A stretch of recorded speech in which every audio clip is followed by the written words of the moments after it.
নমস্কাৰ শিক্ষাগুৰুসকল। বহু ক্ষেত্ৰত আমি শিক্ষা হেতু এপত গৈ পেলাই আমি আমাৰ যি এটেণ্ডেঞ্চ দিওঁ সেই এটেণ্ডেঞ্চ কেতিয়াবা টেকনিকেল ইছ্যুৰ কাৰণে হওক, নেটৱৰ্ক প্ৰব্লেমৰ কাৰণে হওক শ্ব' নকৰে বুলি বহুতে সন্দেহ প্ৰকাশ কৰে বা বহুতে চিন্তা কৰে।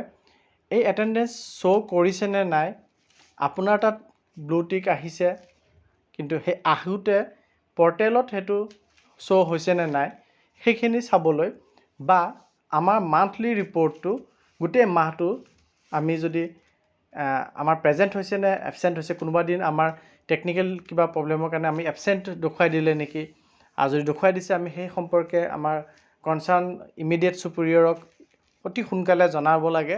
কাৰণ টেকনিকেল প্ৰব্লেম হ'ব পাৰে, কিন্তু আমি সেই কথা ইনফৰ্ম কৰিব লাগিব যে আমি অমুক তাৰিখে প্ৰেজেণ্ট আছিলোঁ, তাৰ প্ৰমাণ এইটো, কিন্তু পৰ্টেলত শিক্ষা হেতু পৰ্টেলত এবচেণ্ট দেখুৱাইছে।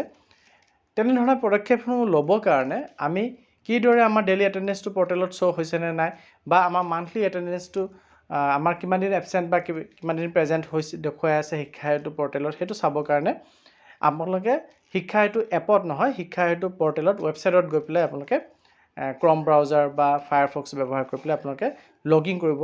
আৰু লগ ইন কৰিব আমি সকলোৱে জানোৱেই, আমি আমাৰ স্কুলৰ ইউজাৰ আই ডি হিচাপে স্কুলৰ ডাইচ কোডটো দি পেলাই আৰু লগতে পাছৱৰ্ড দি পেলাই ডিষ্ট্ৰিক্ট ছিলেক্ট কৰি কেপচাটো দি পেলাই আমি লগ ইন কৰিম। লগ ইন কৰাৰ লগে আমি এনেধৰণৰ এটা স্ক্ৰীন দেখা পাম, আৰু সেইটো স্ক্ৰীনত কিনাৰত থকা এই তিনিটা ডটত যদি আপোনালোকে ক্লিক কৰে তেতিয়াহ'লে আপোনালোকে দেখা পাব ইয়াত বহুত কিবাকিবি ওলাই আহিব। তাৰে আমি যাব লাগিব ৰিপৰ্টছ, মাজৰ ফালে আছে চাওক ৰিপৰ্টছত আমি ক্লিক কৰিম। ৰিপৰ্টছত ক্লিক কৰাৰ লগে লগে আমাৰ বহুতখিনি কথা আমি ইয়াত চাব পাৰোঁ। তাতে যদি আপোনালোকে চাই টিচাৰ এণ্ড ষ্টাফ ৰিপৰ্ট চাব পাৰি, ষ্টুডেণ্ট ডাটা ৰেঞ্জ ৰিপৰ্ট চাব পাৰি, teacher and staff attendance daily report, এইটো আমাৰ কাৰণে খুবেই দৰকাৰ। ডেইলি আজিৰ দিনটোত কোনজন শিক্ষক কেনেধৰণে কি হৈছে আমি এইটো চাব পাৰিম। আৰু যদি তাৰ পৰা teacher and staff leave report চাব পাৰি, ষ্টুডেণ্ট ৰিপৰ্ট চাব পাৰি, ষ্টুডেণ্ট এটেণ্ডেঞ্চ ডেইলি ৰিপৰ্ট চাব পাৰি, ৱৰ্কিং টিচাৰ ডিটেইলছ চাব পাৰি, স্কুল ৱাইজ ষ্টুডেণ্ট ডিটেইলছ চাব পাৰি, ষ্টুডেণ্ট মান্থলি এটেণ্ডেঞ্চ ৰিপৰ্ট চাব পাৰি, আৰু ষ্টাফ মান্থলি এটেণ্ডেঞ্চ ৰিপৰ্ট চাব পাৰি। আমাৰ এই যদি আমি প্ৰথমৰ পিনৰ পৰা চাই আহোঁ 3 নম্বৰত থকা teacher and staff attendance daily report আৰু শেষত থকা ষ্টাফ মান্থলি এটেণ্ডেঞ্চ ৰিপৰ্ট, এই দুটা দি আমি আজিৰ দিনটো আৰু এই এপ্ৰিলৰ গোটেই মাহটো আমি চাব খুজিলে চাব পাৰিম। গতিকে প্ৰথমতে আপোনালোকক মই teacher and staff attendance daily ৰিপৰ্টটো কিদৰে চাব লাগে মই আপোনালোকক ইয়াতে 3 নম্বৰটো ক্লিক কৰি পেলাই দেখুৱাই আছোঁ।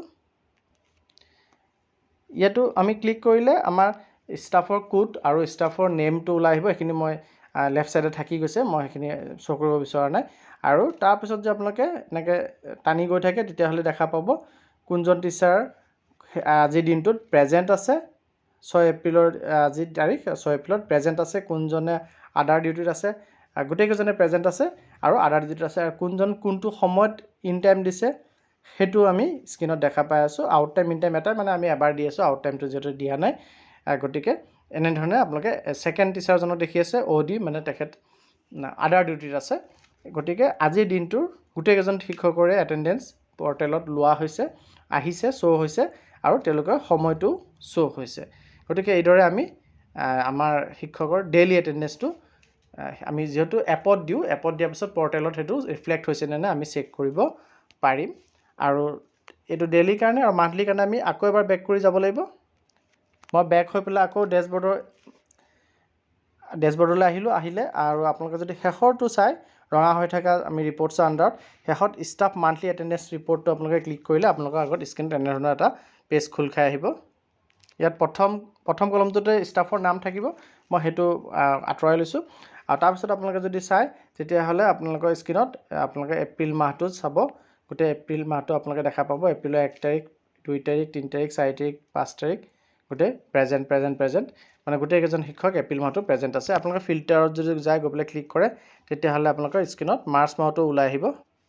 মই এতিয়া মাৰ্চ মাহটো ছিলেক্ট কৰিছোঁ। মাৰ্চ মাহত চাওক এবচেণ্ট আছে, প্ৰেজেণ্টো আছে, 3 মাৰ্চটো হলিডে আছিলে, আকৌ এবচেণ্ট প্ৰেজেণ্ট এনেধৰণৰ গোটেইখিনি বস্তু আমাৰ স্ক্ৰীনত শ্ব' হৈ আছে। একেবাৰে 31 মাৰ্চলৈকে টোটেল প্ৰেজেণ্ট 3 দিন, টোটেল এবচেণ্ট 23 দিন, তেনেধৰণৰ আপোনালোকৰ গোটেইটো ওলাই আহি যাব। টোটেল হলিডেজ কেইদিন আছিলে, গ্ৰেণ্ড টোটেলত মাহটোত কিমান দিন আছিলে, গোটেইটো ৰিপৰ্ট আপোনালোকে মান্থলি ৰিপৰ্টটো আপোনালোকে চাব পাৰিব যে কোনটো মাহত আপোনালোকৰ শিক্ষা হেতু পৰ্টেলত কিমান দিন প্ৰেজেণ্ট দেখুৱাইছে, কিমান দিন এবচেণ্ট দেখুৱাইছে, কিমান দিন হলিডে আছিলে গতিকে এইখিনি চাবৰ কাৰণে মই আকৌ এবাৰ ৰিপিট কৰিছোঁ আপোনালোকে শিক্ষা হেতু পৰ্টেলত যাব ৱেবছাইটত গৈ পেলাই ক্ৰম ব্ৰাউজাৰ বা তেনেকৈ ৱেবছাইটটো মাৰিব শিক্ষা হেতু বুলি মাৰি লৈ পেলাই এপত নহয় মাৰি লৈ পেলাই যোনটো স্ক্ৰীন খোল খাব খোলাৰ পিছত আপোনালোকে তিনিটা ডটত যাব তিনিটা ডটত যোৱাৰ পিছত ইয়াত আপোনালোকে বহুতকৈ অপশ্যন পাব মাজৰ ৰিপৰ্টছ অপশ্যনটোত যাব ৰিপৰ্টছৰ 3 নম্বৰটো হৈছে teacher and staff attendance daily report ইয়াত আপোনালোকে ক্লিক কৰি পেলাই